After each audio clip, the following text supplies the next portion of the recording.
आप सभी साथियों को बहुत बहुत नमस्कार, बहुत बहुत स्वागत, अभिनंदन आज के इस लाइव सेशन में। आशा करता हूं कि आप सभी बेहतरीन होंगे, जबरदस्त होंगे और इंद्रजीत घनश्याम मीना जी की तरह शानदार तरीके से आप जो हैं तैयारी कर रहे होंगे अपने प्रमोशन एग्जाम की।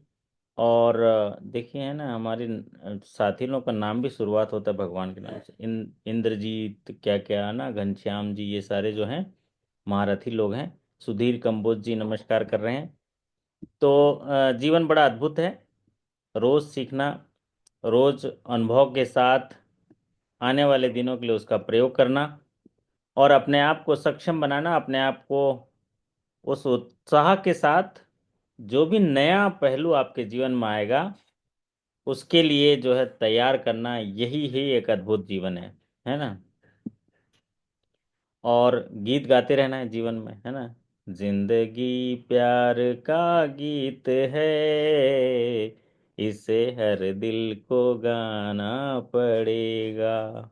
हम्म। तो जिंदगी को जो है हर घड़ी एक प्यार का गीत है और उस गीत को आपको गाना पड़ेगा। और हमेशा हर घड़ी आपको मुस्कुराना पड़ेगा और जीत के साथ हारना भी पड़ेगा, है ना।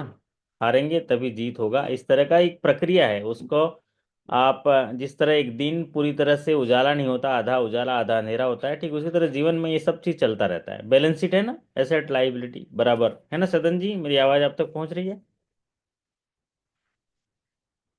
हाँ, नमस्कार सर। नमस्ते सदन जी, मेरी आवाज पहुंच रही है? जैसे बैलेंस शीट होता है ना, एसेट और लाइबिलिटी नीचे बराबर करना पड़ता है, ठीक उसी तरह जीवन में सुख और दुख, जीत हार, सब चीज जो है बराबर ही बराबर होता है ना। सही बात है। चलिए, तो आज हम चर्चा करेंगे recall question. Punjab national bank examination हुआ था 1 दिसंबर 2024, स्केल 3 to 4 का चर्चा करेंगे। तो मेरी आवाज आप तक पहुंच रही है और ऑडियो वीडियो क्लियर है? सुधीर जी, आवाज यस पहुंच? सर, बिल्कुल सर, ऑडियो वीडियो सब क्लियर है। Okay sir. बहुत बढ़िया, ये हुई ना बात है। जी सर। नमस्कार सर। यही समय, नमस्कार, यही समय होता है पढ़ने के लिए ना। सुधीर जी आगे एकदम बढ़िया, एकदम, है ना। ठंडी लग रही है आपको देख, कैसा लग रहा है ना? ठंडी है वहां पर, है ना? जी सर, ठंड है। ओके ओके, यहाँ भी ठंडी है बट हमने रूम टेम्परेचर को ऐसे रूम टेम्परेचर मैनेज किया हुआ है ना। बहुत जी सर। बढ़िया। तो बढ़िया बढ़िया सवाल मिलेंगे सुधीर जी। आपका कोई भी स्केल हो वो मैटर नहीं करता, ज्ञान जो है इन सब परिधि में आता है। और आपने देखा भी होगा सुधीर कंबोज जी, आपने वो जाके सेशन देख लेना जो हमने सब स्टाफ टू क्लरिकल के रिकॉल क्वेश्चंस डिस्कस किए थे। आप देखे जी क्या? सर, बिल्कुल देखा था सर। तो देख लेना वो कौन से लेवल का आया है ना। उसमें ड्राइंग पावर कैलकुलेशन का सवाल पूछ हाँ, लिया ड्राइंग पावर कैलकुलेशन का सवाल आपने पूछा। जो जी सर।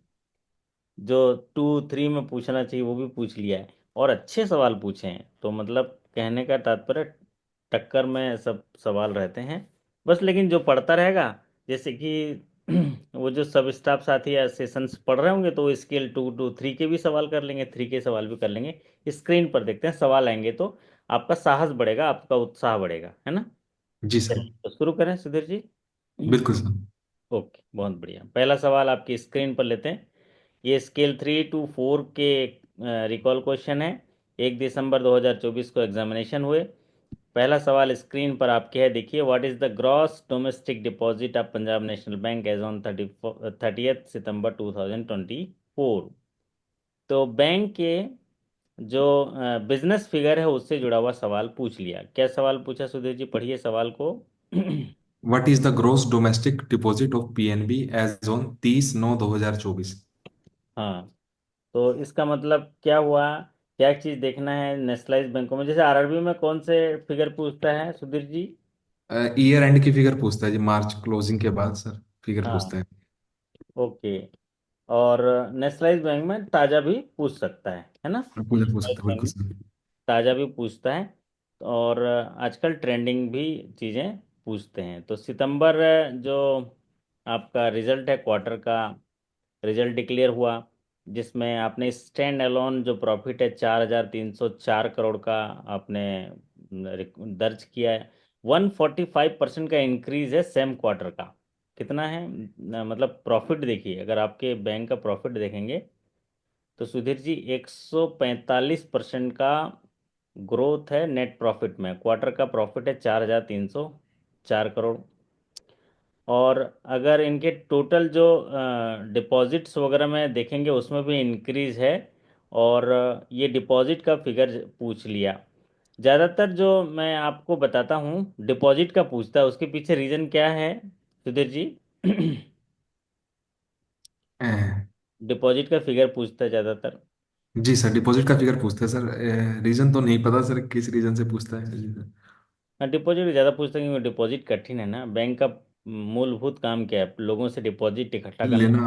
अपने बैंक में इकट्ठा करना, और फिर उसके बाद उसको ज़रूरतमंद लोगों को लोन के रूप में देना। जी यही सर। मेन जो है आपका डिपॉजिट करना है मेन में, है ना।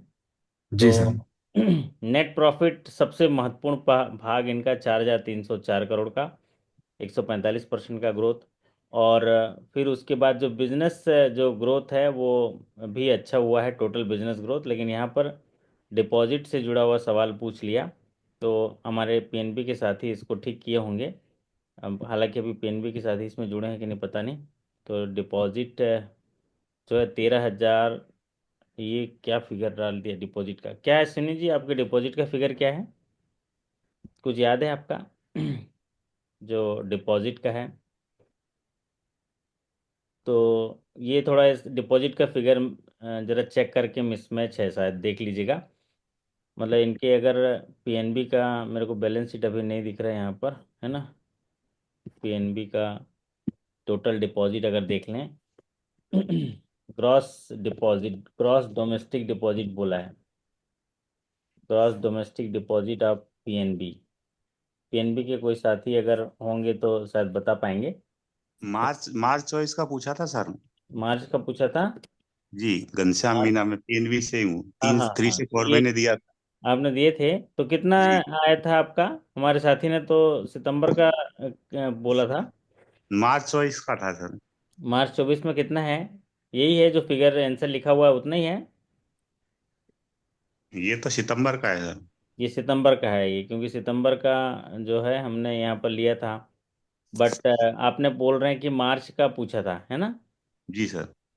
तो कोई बात नहीं, एक ही साथी ने आपके क्वेश्चंस भेजे हैं तो हो सकता है उनमें भेजने में दिक्कत हो। बट आप को जो पूछा गया था उसी आधार पर बिजनेस फिगर में डिपॉजिट का प्राय जब हम पढ़ाते हैं तो डिपॉजिट के फिगर जो है पूछते हैं। तो जी, आपका कितना है डिपॉजिट का फिगर आपका? 13,69,16 करोड़ डिपॉजिट है अब याद नहीं है सर ऐसे सितंबर में, तो। है ना। एक बार जी। इसको देख लीजिएगा। जी। और मतलब अपने अपने बैंक के जो साथी हैं वो देख लेंगे। यहाँ पर डिपॉजिट की फिगर अभी आप जो है अपना अपना बैंक का देख लीजिएगा। चलिए अगला सवाल आपकी स्क्रीन पर है। What is the maximum Kisan credit card amount can be sanction as per PNB policy? Maximum Kisan credit card कितना कर सकते हैं Ghanshyam ji? Maximum Kisan credit card कितने लिमिट है? 5 करोड़, 2 करोड़, 10 करोड़, 20 करोड़, कितना हो सकता है सुधीर जी? अगर आपके पास एग्जामिनेशन आए, चलो आपको नहीं मालूम है तो ये पाँच चार में से क्या लगाएंगे? 2 करोड़, 5 करोड़, 10 करोड़, दो और करोड़ 2 करोड़ का क्या है सर में? 2 करोड़ का दस रखना है। करोड़ जी सर, दस तो करोड़ सही है 10 करोड़, है ना। जी। 10 करोड़ है आपकी पॉलिसी के हिसाब से, उसमें जो आपके क्लियर कट लिखा हुआ है 10 करोड़ जो है मैक्सिमम करते हैं चलिए अगला सवाल आपकी स्क्रीन पर देखिए। What is the minimum age to be eligible for प्रधानमंत्री विश्वकर्मा योजना is year on the date of registration? जिस दिन रजिस्ट्रेशन करते हैं उसमें मिनिमम एज कितनी होनी चाहिए सुधीर जी? ये तो आप सरल सा जवाब है। जी सर, मिनिमम 18 ईयर्स होना चाहिए। आज सारे सवालों का जवाब सुधीर जी दे ही देंगे, है ना। जी सर। बताओ कितने? 18 ईयर्स, मिनिमम 18 ईयर्स। तो ये था एलिजिबिलिटी किसका? पीएम विश्वकर्मा। इससे क्या समझ योजना में का। आता है? विश्वकर्मा योजना जो है, इसके डिटेल्स पढ़ के जाना है, एग्जामिनेशन में सवाल आएंगे, बराबर है सुधीर जी। जी सर, बिल्कुल, गुरु शिष्य परंपरा योजना के हाँ, अंतर्गत लोन दिया जाता है। तो पूरा पूरा विश्वकर्मा योजना जो है ना, स्कीम्स, इसको पढ़ के चले जाइए।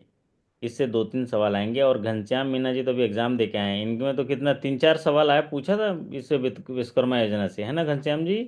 जी। कितने सवाल पूछे थे विश्वकर्मा योजना से? एक और था सर, फर्स्ट ट्रांच में कितना पेमेंट हुआ है? कितना पीरियड और कितना अमाउंट है? देखिए, ये दो सवाल तो इनको याद है ना। आगे आगे देखते हैं सवाल क्या आता है। अगला सवाल आपकी। अच्छे लाल जी आ गए हैं। अच्छे लाल जी कैसे हो? आपको क्या ही पूछे, आप अच्छे ही होंगे, है ना। बहुत बढ़िया। तो what is the initial loan amount under प्रधानमंत्री विश्वकर्मा योजना for the repayment of how many months? तो प्रधानमंत्री विश्वकर्मा योजना जो अभी काफ़ी आप जो है देख रहे हैं, इम्पोर्टेंट है एग्जामिनेशन के पॉइंट ऑफ व्यू से। इसका उद्देश्य जो है विश्वकर्मा समुदाय के शिल्पकारों कारीगरों को कम ब्याज दर पर जो है लोन प्रोवाइड करें। और इस योजना से जो है उनको ट्रेनिंग दी जाए और उनको जो है 15,000 रुपये तक का टूल किट दिया जाता है। ट्रेनिंग दी जाती है। जी सर। और इनको जो है क्या दिया जाता है, प्रशिक्षण के दौरान एक और प्रतिदिन जो है राशि दी जाती है। स्टाइफंड दिया जाता है सर, 500 रुपये। 500 रुपये का और 15,000 का टूल किट। जी सबसे सर। खास बात इसमें कि 3 लाख रुपए तक लोन दे सकते हैं। 2 चरणों में लोन होता है। 1 लाख रुपए प्रथम चरण में, दूसरे चरण में 2 लाख। और इसमें ब्याज दर, एक खास बात ब्याज दर है। ब्याज दर कितना है सुधीर? ब्याज दर कितना है प्रधानमंत्री विश्वकर्मा योजना? 5% है सर। 5% है ये वो जी सर। है। मतलब 5% ब्याज दर। जी। और इसका जो उद्देश्य है, ऐसे लोगों की को वित्तीय सहायता प्रदान करना जो शिल्पकार होते हैं, कारीगर होते हैं, उनको प्रशिक्षण देके व्यवसाय शुरू करने के लिए लोन प्रदान करना और उनको सहायता प्रदान करना। इसके लिए जो बजट अनाउंस किया गया था, 13,000 करोड़ का बजट लेआउट था। और इससे जो है अभी सवाल काफ़ी पूछे जा रहे हैं, तो आप इसको और डिटेल से देख लेना। उसके हम लोग सेशंस ऑलरेडी किए हुए हैं। तो यहाँ पर प्रथम चरण है, कितना होगा? 1 लाख रुपए। 1 लाख रुपए सर, 18 महीने में रीपेमेंट। और द्वितीय चरण कितना होगा? द्वितीय चरण में दो कितना लाख होगा? रुपए सर, 30 महीने में रीपेमेंट होगा। ओके, 2 लाख रुपए दूसरे चरण में। तो दो सवाल आ गया पीएम विश्वकर्मा से। देखिए, अगला सवाल आपकी स्क्रीन पर देखिए। What is the minimum annual gross income required to be eligible for Punjab national Bank Visa signature card is how many lakhs? Minimum जो एनुअल ग्रॉस इनकम किसी ग्राहक को पंजाब नेशनल बैंक से वीजा सिग्नेचर कार्ड जो इंटरनेशनल कार्ड है वो अगर देंगे तो उसके लिए मिनिमम जो एनुअल ग्रॉस इनकम कितना होगा, ये बोला गया है। हाँ घनश्याम जी, क्या आंसर है इसका? क्या लिख के आए आप? कुछ याद आ रहा है? मेरे पास जानता है, मैं 3.5 लाख रख के आया था, साढ़े पता नहीं तीन लाख का? कब। 7.5। 7.5? थोड़ा थोड़ा कंजूसी कर गए अपने ना। जैसी कर कोई गए। बात। तो 7.5 लाख है मिनिमम ग्रॉस। आपके यहाँ तो इतने प्रोडक्ट हैं क्रेडिट कार्ड के, और बहुत ये कार्ड के मैं देख रहा था। कंफ्यूज बहुत करते हैं। एक तो बहुत सारे। हाँ, पुराण बन जाएगा ऐसे लग रहे हैं। इतने क्रेडिट कार्ड के फीचर्स हैं और ये हैं। तो यहाँ पर जो special examination point of view से यहाँ देखें कि 5 पैरामीटर को ज़्यादा ध्यान दिया गया पंजाब नेशनल बैंक में। पहला डिजिटल प्रोडक्ट्स, दूसरा गवर्नमेंट स्पॉन्सर स्कीम्स, और तीसरा जो है आपके जो ईज ऑफ डूइंग बिजनेस होता है ना, उनसे जुड़े हुए जैसे फिनटेक टेक्नोलॉजी, लोन के टेक्नोलॉजी, ये सारी चीज़ों के लिए जो है सवाल ज़्यादा पूछा गया। तो यहाँ पर देखिए मिनिमम ग्रॉस इनकम पूछा गया Punjab national visa signature card के लिए, तो वो है 7.50 लैक्स होंगे मिनिमम एनुअल ग्रॉस इनकम, तभी उनको ये कार्ड मिलेगा और इस कार्ड के फीचर के फायदा वो उठा पाएंगे। अगला सवाल आपकी स्क्रीन पर। पीएनबी रक्षक रुपए platinum card, the eligibility is ₹2.50 lakhs per annum. What is the card limit minimum and maximum? PNB रक्षक रुपए प्लेटिनम कार्ड है जो ऐसे ग्राहकों को मिलेगा जिनके पर एनम जो इनकम है 2,50,000 होनी चाहिए। और इनका जो मिनिमम कार्ड लिमिट कितना होगा, मैक्सिमम कार्ड लिमिट कितना होगा? कितना होगा घनश्याम जी? कितना लिख के आए आप बताइए? मिनिमम कार्ड जो है पीएनबी रक्षक रुपए प्लेटिनम कार्ड में ऐसे ग्राहक हैं जिनमें उनकी जो पर एनम इनकम है 2.50 लैक्स है, लेकिन यहाँ पर कार्ड लिमिट पूछा है, तो मिनिमम कार्ड लिमिट होगा 25,000, मैक्सिमम कार्ड लिमिट होगा 5 लैक्स। तो यहाँ पर ये 5 लैक्स है, इसको 5 लैक्स पढ़ा जाए, है ना। अगला सवाल आपकी स्क्रीन पर देखिए। Punjab national bank allows up to how many add on credit card पर primary card? The add on card can be for a spouse, parent, son, unmarried daughters who are at least 18 years old. क्या कह रहा है सुधीर जी? सवाल कह रहा है कि पंजाब नेशनल बैंक की पॉलिसी ये अलाउ करती है कि क्रेडिट कार्ड में कितने एड ऑन कार्ड हो सकते हैं। ये जो एड ऑन है वो उनके स्पाउस, पेरेंट्स, डॉटर, सन जो 18 साल से ऊपर है उनके साथ की जा सकती है। एड ऑन कार्ड का मतलब ये होता है उनको भी एक एक कार्ड मिल जाएगा, ये बात कही गई है, वो भी इसका इस्तेमाल कर सकते हैं। तो ये यहाँ पर जो है मैक्सिमम 2 है, यहाँ पर ये आंसर लिख दिया गलत। यहाँ पर अश्विनी जी बता रहे हैं 2, तो 2 सही है।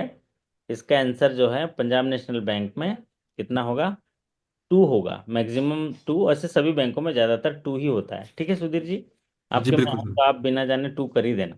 एड ऑन कार्ड जी। ही है, मतलब कॉन्सेप्चुअल क्वेश्चन है। ये आंसर किसी पहले वाले का लिखा गया है, इसको 2 समझें। पंजाब नेशनल बैंक में 2 एड ऑन कार्ड परमिशन है और वो सभी बैंकों में है। अगला सवाल आपकी स्क्रीन पर लेता हूं मैं। E renewal facilities available for Kisan credit card limit up to how much rupees? 1,60,000।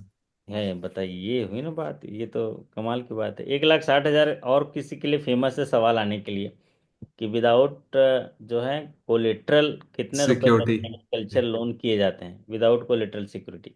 कितने रुपए? 1,60,000 जी सर। 1,60,000। तो इसीलिए जो है ये ई रिन्यूअल मतलब डिजिटल रिन्यूअल फैसिलिटी हो जाता है, टैब में रिन्यूअल हो जाएगा डिजिटल। तो ये होता है KCC Kisan credit card limit up to ₹1,60,000। ये तो बढ़िया बना दिया सुधीर है। सारे सवाल अभी तक गिन लो, सारे सवाल, एक आध सवाल मिस हुए हो गए है ना, बाकी सवाल सब बना लो। अगला सवाल आपकी स्क्रीन पर, प्रधानमंत्री विश्वकर्मा योजना, ये तीसरा सवाल है प्रधानमंत्री विश्वकर्मा योजना से। Pradhan Mantri Vishwakarma Yojana, the applicant should not have availed loan under similar central state credit based schemes for self employment और business development like PM Svanidhi, PMEG, PM Mudra in the past how many years? एक कस्टमर है 5 years। हाँ, एक customer है जो प्रधानमंत्री विश्वकर्मा योजना में अप्लाई करना चाहता है। तो उसके लिए प्रधानमंत्री विश्वकर्मा योजना में जो अप्लाई करना चाहता है, तो उसमें क्या होता है कि जो एलिजिबिलिटी क्राइटेरिया है, उसका एलिजिबिलिटी क्राइटेरिया पूछा गया। अगर वो पहले किसी गवर्नमेंट स्पॉन्सर स्कीम्स में लोन लिया होगा तो 1 मिनट, एक फोन आया है ना, 1 सेकंड होल्ड।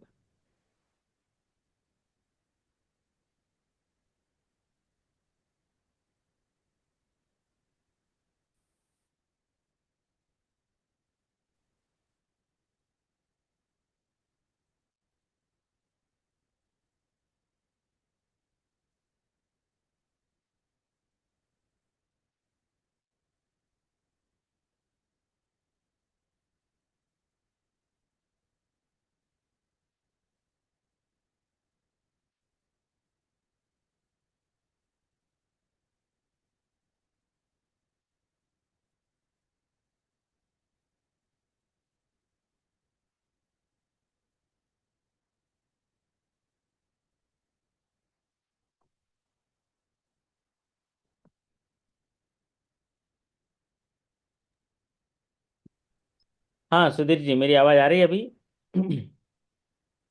तो सर यहाँ आती है पर वाली। जो है हमारे साथियों ने बता दिया कि अगर पिछले 5 साल में कोई भी गवर्नमेंट स्पॉन्सर जो स्कीम्स है सेंट्रल या स्टेट, उससे लोन ना लिया हो तो उसको एलिजिबिलिटी बनती है।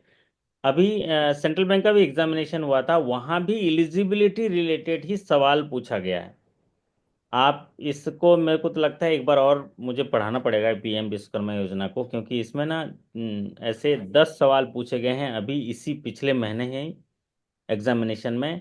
तो इसको एक बार अच्छे से हम लोग क्वेश्चन पैटर्न में मैं बता दूंगा, क्योंकि एलिजिबिलिटी में पूछा गया है। जैसे कि कोई गवर्नमेंट एम्प्लॉय हैं, कोई उनके फैमिली मेम्बर हैं, उनको ले सकते हैं कि नहीं ले सकते हैं, इस तरह की चीज़ें पूछी गई हैं। अगला सवाल आपकी स्क्रीन पर। What is the minimum password length of mobile banking? Password कितने होता है? मिनिमम पासवर्ड कितने लेंथ का होता है सुधीर जी? 6 डिजिट का होना चाहिए सर मिनिमम में। 6 डिजिट। सिक्स एट डिजिट का एट होता है। एट है सर, एट एट। होता है ना? Six six eight eight. Eight eight.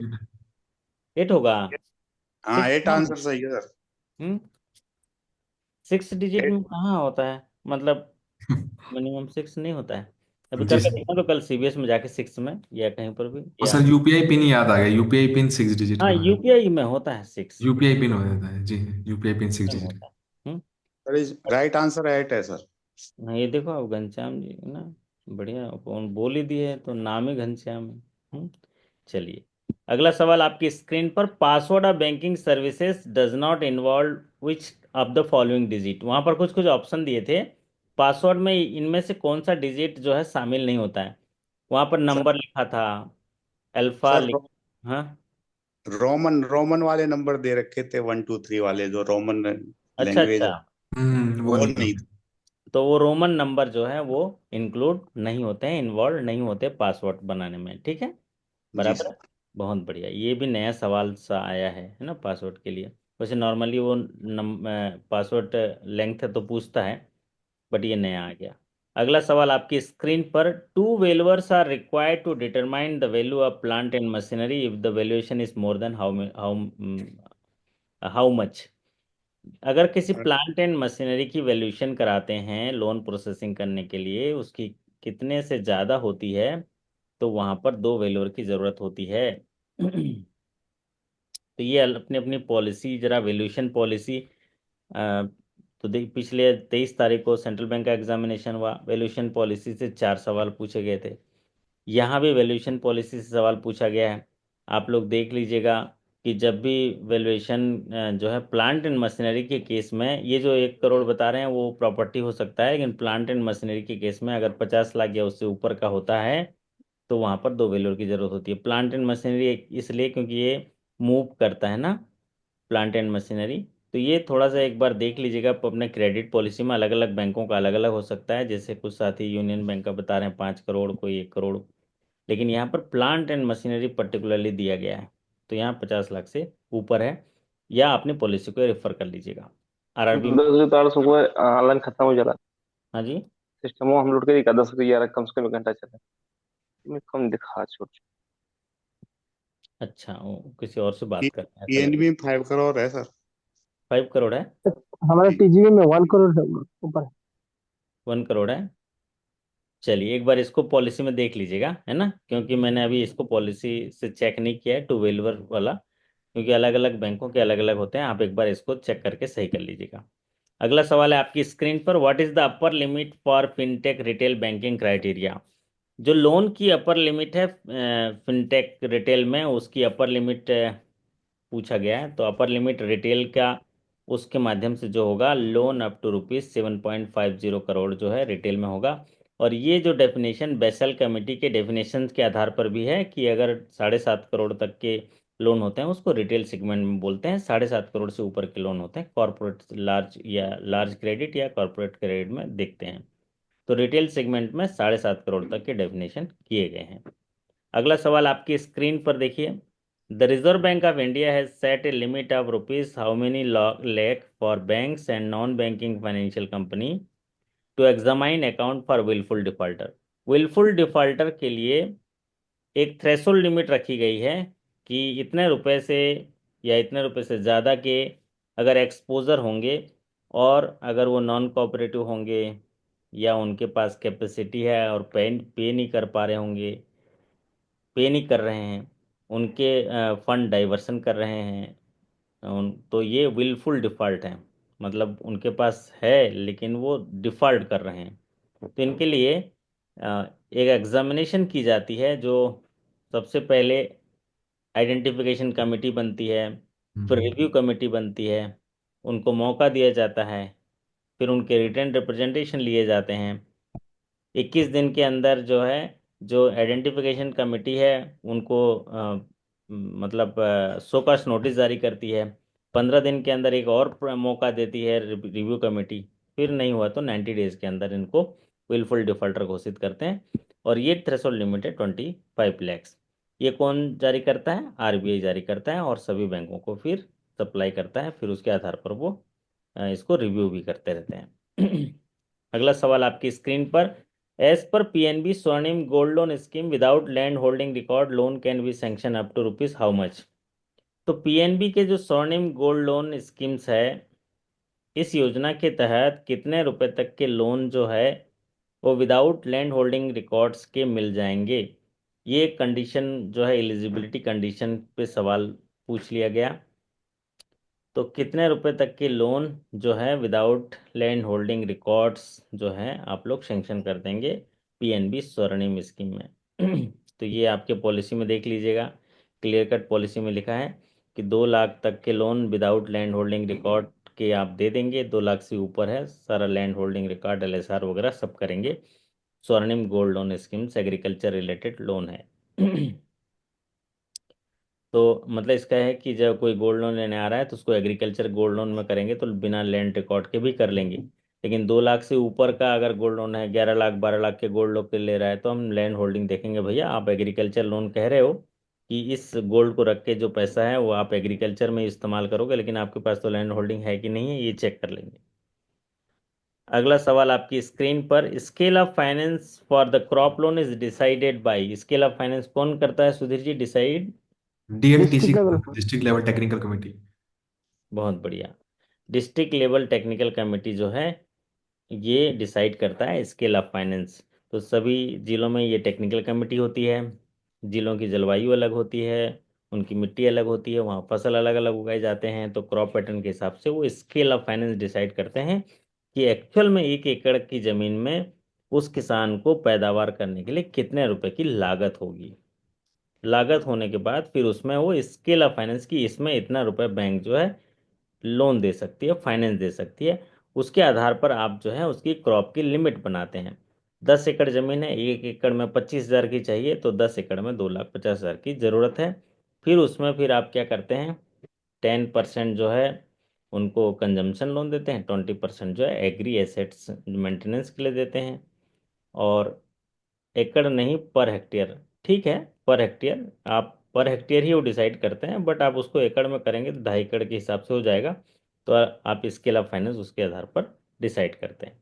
ठीक है, चलिए। तो अगर हेक्टेयर में भी है तो आपको आपके जो क्रेडिट एनुअल प्लान में वहाँ पर पढ़िएगा तो वहाँ पर क्लियर जो उसके डिस्क्रिप्शन दिए रहते हैं। जो भी डीएलटीसी या एसएलबीसी के माध्यम से जो एनुअल क्रेडिट प्लान जारी किया जाता है उसमें इसका जिक्र किया जाता है। और आजकल तो आपकी जो लोन सैंक्शनिंग मॉड्यूल है उस क्रॉप पैटर्न को उसको फीड कर दिया जाता है, ठीक है ना सुधीर ना? बिल्कुल सर। फीड कर दिया जाता है।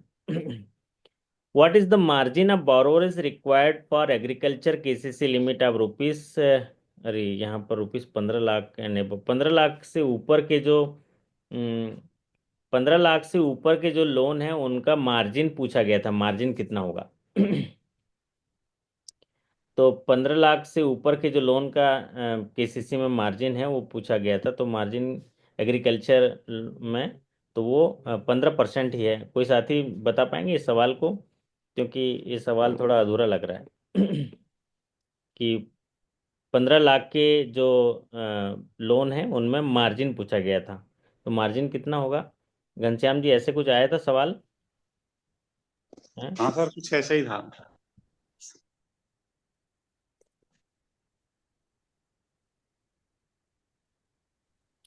चलिए, तो यहाँ पर ये सवाल था कि 15 लाख के जो केसीसी लिमिट होंगे तो वहाँ पर मार्जिन जो है 15% लिया जाएगा, ऐसे कुछ था। इन case of procurement of automobile the ceiling of direct purchase outside government e market place will be how much rupees? ये तो हमने उसमें प्रोक्योरमेंट पॉलिसी में पढ़ाया था, आपने देखा होगा। एक हमने ये कहा था कि प्रोक्योरमेंट पॉलिसी में कि ऑटोमोबाइल सेक्टर में अगर पीएनबी के जो आउटसाइड जेम पोर्टल में करेंगे तो वहाँ मैक्सिमम कितने रुपए तक की एक सीलिंग है। स्पेशल केसेस में अगर अगर जो प्रोक्योरमेंट करते हैं ऑटोमोबाइल सेक्टर में तो उसकी लिमिट जो है 30 lakhs है। ये पढ़ाया था ना घनश्याम जी उसी दिन, कुछ दिन पहले पढ़ाया था मैंने प्रोक्योरमेंट पॉलिसी का। जी सर। हाँ, तीन चार चीज़ें कंडीशन पढ़ा बताया था कि जेम पोर्टल से खरीदना है, ई मार्केट प्लेस से तो एक अलग क्राइटेरिया है, अदर देन ई मार्केट से खरीदना है तो अलग है। तो उसमें तीन तरीके हैं कि एक तो होता है गुड्स एंड सर्विसेज, एक होता है वर्क्स के लिए, और एक होता है आपका कंसल्टेंसी वर्क, एक होता है नॉन कंसल्टेंसी वर्क। तो तीन चीज़ें हमने बताई थी। यहाँ पर परचेस ऑफ ऑटोमोबाइल्स के लिए प्रोक्योरमेंट करेंगे other than outside government e market place, तो वहाँ पर 30 लाख है। अगला सवाल आपकी स्क्रीन पर, what is the disposal time limit for loan sanctioning of rupees 80 lakh. अगर 80 लाख या के ऊपर 80 लाख का लोन है तो उसका डिस्पोजल टाइम क्या होगा, कितने दिनों में लोन सेंक्शन कर देंगे? सुधीर आप बताओ कितने दिनों में कर लोगे? 15 दिनों में सर, 15 दिनों में हो जाना जी। ये तो आपके जज्बात की मैं कदर करता हूँ, लेकिन नियम क्या है, कितने दिन में करना चाहिए?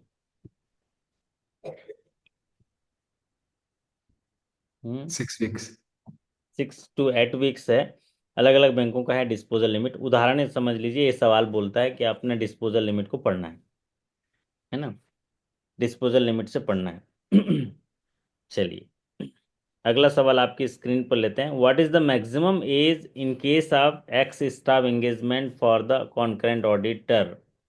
कॉन्करेंट ऑडिटर के रूप में अगर कोई एक्स स्टाफ जो है रिटायर्ड स्टाफ इंगेज करते हैं तो उसकी उनकी मैक्सिमम एज कितनी होनी चाहिए?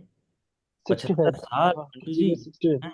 65 तक होनी चाहिए सर, 5 साल के लिए। 65। 65। 65, मतलब 62 में हो जाए तो भी वो 65 तक चलेगा, क्योंकि 3 साल मैक्सिमम इसका अपॉइंटमेंट होता है। 62 ये कॉन्करेंट में, ये थोड़ा पॉपुलर सीरीज का सवाल है ना सुधीर, ये आपके में जी भी सर। आता है, आरआरबी में भी ज़्यादा आता है इसको, क्योंकि अब वहाँ भी ये जो एक्स स्टाफ है उनको एंगेज करते हैं कॉन्करेंट ऑडिट के लिए। जी सर बिल्कुल। कॉन्करेंट ऑडिट में कहता है कि आपके पूरे बैंक का जो बिजनेस का जो क्रेडिट है 50% कम से कम कवर होना चाहिए, और डिपॉजिट का भी 50% कवर होना चाहिए। इसलिए बड़ी बड़ी शाखाओं में कॉन्करेंट ऑडिटर होते हैं। कॉन्करेंट ऑडिट का मतलब होता है संगामी लेखा परीक्षा। संग चलो है, संगामी मतलब संग चलता चलता रहता है। आप जैसे लेन देन करते हो वैसे वैसे जांच होती रहती है। सुधीर इधर बाउचर बनाते रहता है, उधर ऑडिटर जांच करते रहता है, तो इसको बोलते हैं संगामी लेखा परीक्षा, कॉन्करेंट सर, ये ऑडिट। हमारे बैंक में जो पॉलिसी है उधर कौन के ऑडिट का हम्म, 20 साल का एक्सपीरियंस होना चाहिए और 10 साल एज ए ऑफिसर होना चाहिए। बहुत बढ़िया, अच्छी बात है। कौन सा बैंक है आपका बप्पीदा? सर हाँ, टीजीवी सर। टीजीबी, अभी पढ़ाऊंगा, टीजीबी कभी पढ़ाएंगे ना, सारे पॉलिसी होंगे। ये तो सवाल आया, अच्छी बात है, आप पहले से पढ़ लिए। तो आज केवल 20 सवाल हम करने हम तैयार कर पाए हैं डिस्कस करने के लिए। कल जो है हम लोग पॉलिसी भी पढ़ेंगे, सवाल भी चर्चा करते रहेंगे। कुछ कुछ सवाल, ये जो रिकॉल क्वेश्चन पढ़ने से हमारा क्या होता है, चीज़ें रिफ्रेश हो जाती हैं, हमें क्वेश्चंस मिलते हैं कि किस तरह पढ़ने चाहिए, कौन सी टॉपिक को पढ़ने चाहिए। तो कोशिश ऐसे करो कि हारते हारते कब जीत जाओ पता न चले, है ना सुधीर? बिल्कुल सर। थोड़ा थोड़ा पढ़ते रहो, कोशिश ऐसे कर तो। सबको लग रहा है कि हार जाएंगे, लेकिन कोशिश इतनी कर रहे हैं, इतनी कर रहे हैं, रोज रात को सुबह शाम जब भी पढ़ रहे हैं कि हमें पता भी नहीं चलेगा। एग्जाम आएगा, एग्जाम का सवाल करेंगे और पास हो जाएंगे। तो आप पढ़िए जरा, और कुछ लिखा है इधर। हम्म। केवल प्रयास ही नहीं बल्कि जिद भी होना चाहिए सफलता पाने की। हम्म। तो प्रयास भी चाहिए, और जीत भी जिद भी होनी चाहिए, चाहिए। और सफलता की आस भी चाहिए। जी सर। सबसे बड़ी बात, खुद का आत्मविश्वास भी चाहिए, है ना? तो मैं बताया ना, डेली थोड़ा थोड़ा सीखते रहेंगे हम लोग। कल से टीजीबी का स्टार्ट करेंगे, टीजीबी का, प्रथमा बैंक का, और आपका सुधीर आपका कौन सा बैंक है? जी सर, प्रथमा ही है, प्रथमा यूपी है। है ना? प्रथमा बैंक की पॉलिसी आ गई है मेरे पास। कल से हम पॉलिसी डिस्कस करेंगे, एक एक पॉलिसी जो जो मेरे को इम्पोर्टेंट लग रहा है एग्जामिनेशन पॉइंट ऑफ व्यू से, लोन स्कीम्स, ये सारा चीज़ हम लोग पढ़ेंगे, है ना? जी सर। चलो बहुत बढ़िया, है ना? आज के सेशन में इतना ही। आप सभी के अच्छे कार्य निष्पादन, बेहतर स्वास्थ्य और शानदार सफलता की कामना करते हुए आपसे विदा लेते हैं। और कोशिश ऐसे करेंगे कि हारते हारते कब जीत जाएंगे पता ही नहीं चलेगा। लेकिन हमेशा याद रखिए, एक जीत पाने के बाद आपकी मंजिल कहीं नहीं रुकेगी, ऐसे और कई सारे जीत जो है आगे इंतजार करते रहेंगे, उसके लिए लगातार पढ़ना पड़ेगा। फिर मुलाकात करेंगे। क्या लिखें? प्रोक्योरमेंट पॉलिसी ज़्यादा टफ है? कुछ टफ नहीं है, कोई टफ नहीं है, पढ़ाएंगे सब आसान हो जाएगा, है ना? तो जो है बैंक ऑफ बड़ौदा का भी हम करेंगे। नीलेश जी बोल रहे हैं, गोविंद भाई जी बोल रहे हैं। चलिए, तो आपसे विदा लेते हैं, अभी फिर मुलाकात करेंगे अगले सेशन में। तब तक के लिए धन्यवाद, नमस्कार। अभी एक लिंक भेजूंगा वीडियो लेक्चर, उसको देख के सोइएगा। और जो है फिर कल मुलाकात करेंगे सुबह। तब तक के लिए शुभ रात्रि। Thank you so much.